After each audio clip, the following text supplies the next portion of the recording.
Thank you. Thank you very much. Good morning everyone as well, if I got it correctly from Roberta. If my AI works fine, then she already explained why I'm here and why George could not be here. So I'm here to introduce you to a presentation that he mainly produced. I made some alterations at the end, but it's what George would like to present to you here today. So the name of my presentation is with respect to innovative solutions on city community policing and neighborhood watch. We have heard quite a few interesting presentations today, and I will present things from a different perspective, from the research perspective. So it's commonly known that community policing, the community era of policing, focuses on decentralized operation design, and that the diversification and evolution of crime made evident that we needed contribution from the citizens. We needed more eyes on the street and more information. And as a result, more and more European countries are adopting community policing and neighborhood watch schemes for combating crime.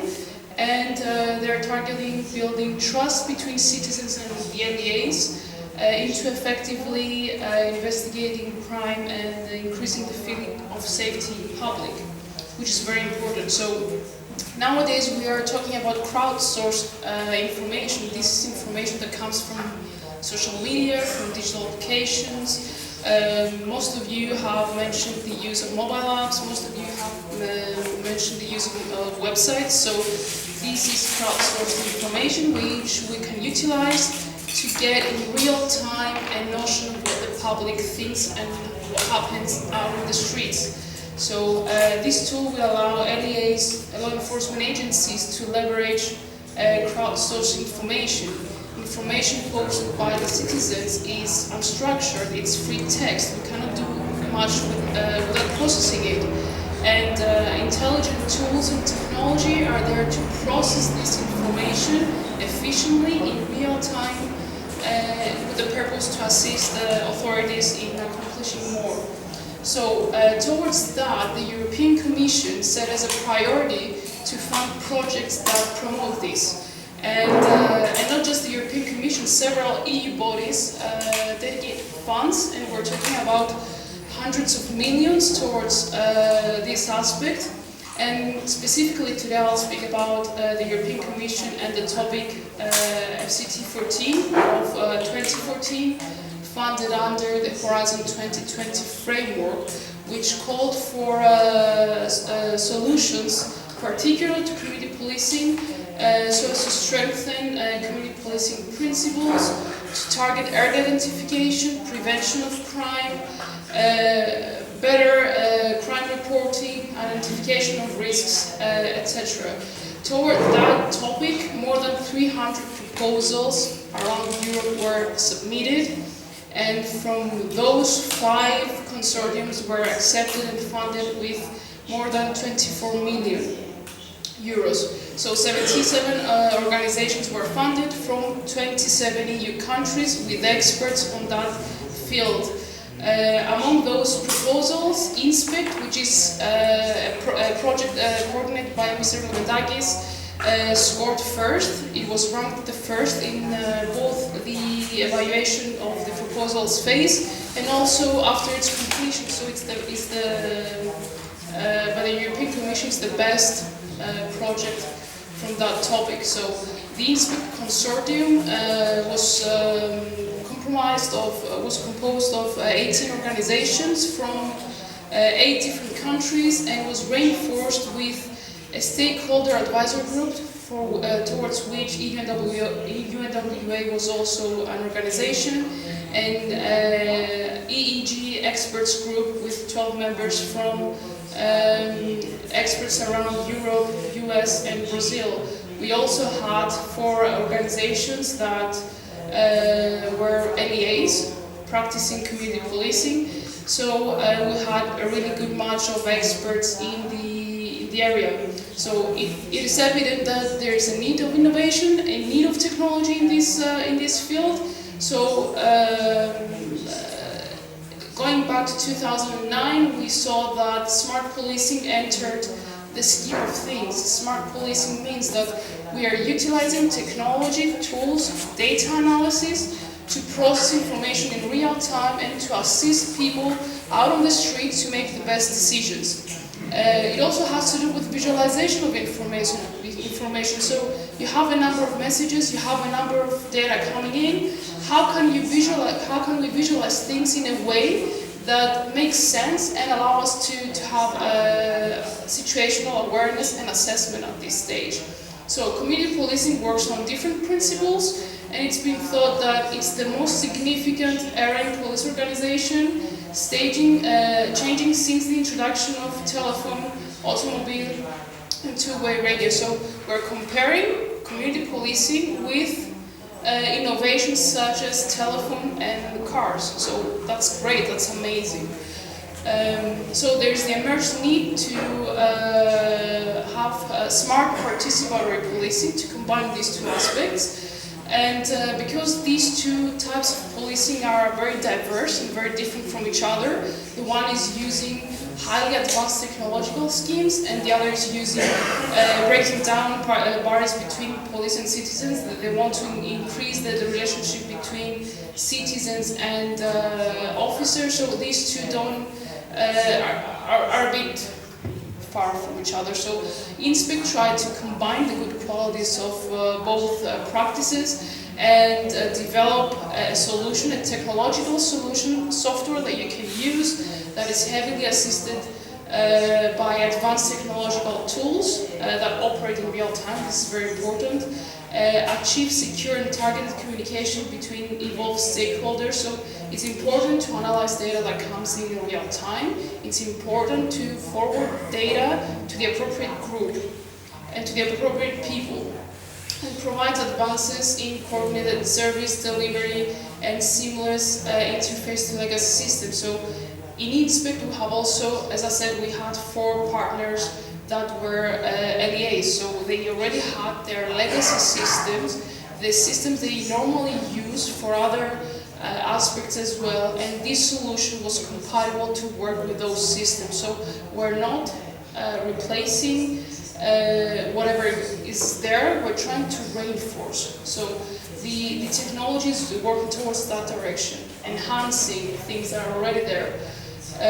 So INSPEC worked on a pan-European approach. We have evaluated the needs from all Europe.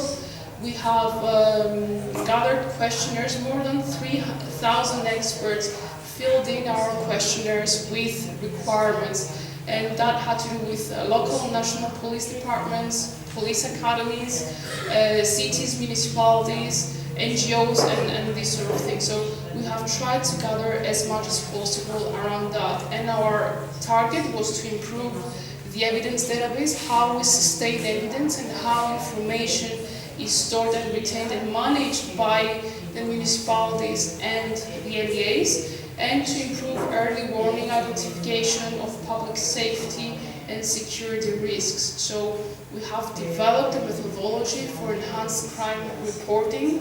You could easily report a crime with a couple of clicks, let's say. This would allow timely intervention, and the most important thing is that through INSPEC we managed to provide citizens with feedback very early, in real time, without hassling the police to type in or to lose time in communicating back to everyone who has reported. The system would do that automatically. So as you can see, there's different layers. We bring together community policing, citizens, legacy systems of LEAs that are currently in operation. We have the command and control operators in the system, and there's a highly complex and thorough system for data analysis and for data extraction, for knowledge extraction. INSPEC was piloted in 5 different countries: Valencia in Spain, Nicosia, Cyprus, Belfast in North Ireland, Groningen in the Netherlands, and Preston in the UK. We have received very positive comments from all of them, but after the finalization of the project, we all identified that there's a need for the development of such a system. So we have progressed with the development of AdiTask, is the successor of Inspect, and this has been developed by my company, by the company I represent.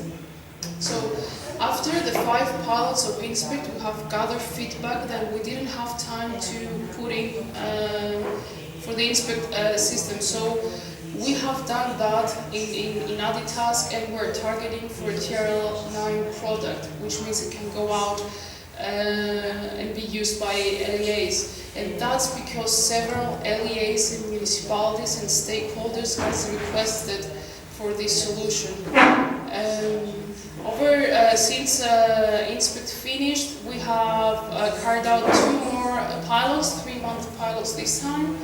The one was in Crete, and that was on a scheme between shopkeepers and LEA, so collaboration between shopkeepers and LEA under a peak period of a peak season, let's say, with many tourists.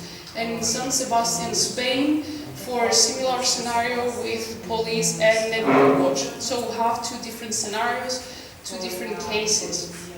So we demonstrated next generation intelligence reporting, real-time 2-way communication between citizens and public authorities. We could support multimedia, audio, video, GPS reporting through a user-friendly mobile app for the reduction of operational costs.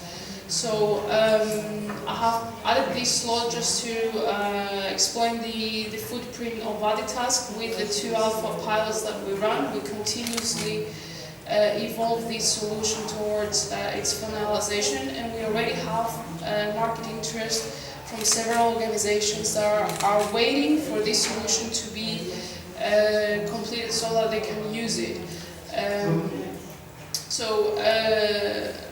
I hope I made it evident that it's not just an application that's trying to transform the paper working that is done into a digital version. It has a complex system on the back end and allows capturing real-time feedback by crowdsourcing information to and from general public. It assists relationship building between citizens and LEAs.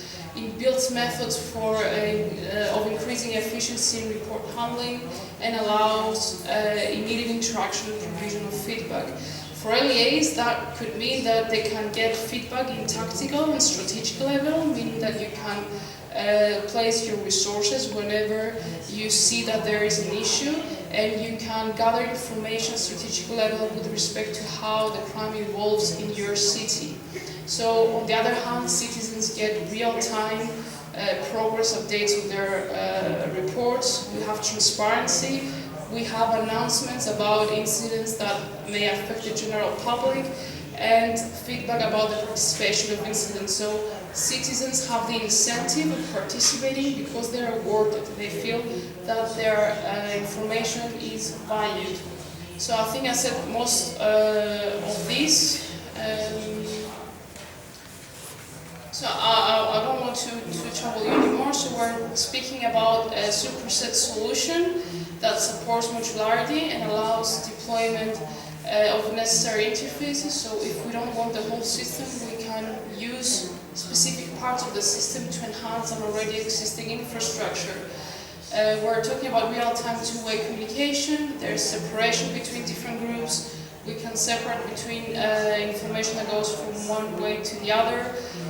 There's the ability to broadcast content to the general public or to other groups, and we can work with legacy applications.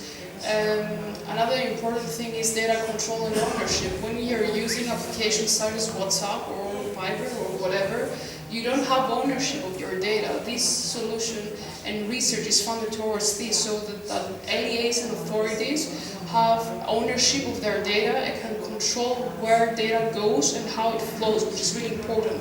And one important aspect of Inspect was to make this solution GDPR and PCJA ready. So this is very good, and this is something you should, as stakeholders, look into when utilizing systems. It's very important nowadays to check how your data is preserved and how data is maintained in the systems that you provided. Finally, I would like to mention that Adidas is an active EUNWA member, so we will be keen in supporting the activities of the organization. And this is a message I also have from George. He will fully support the activities of EUNWA. He's very sorry he could not be here with you today, but he's totally in the spirit of things and he will try to make the best possible. Thank you very much. Lisa. One question. If you accept that. If you were Italian, I would need my earpiece, but since you speak English, it's fine.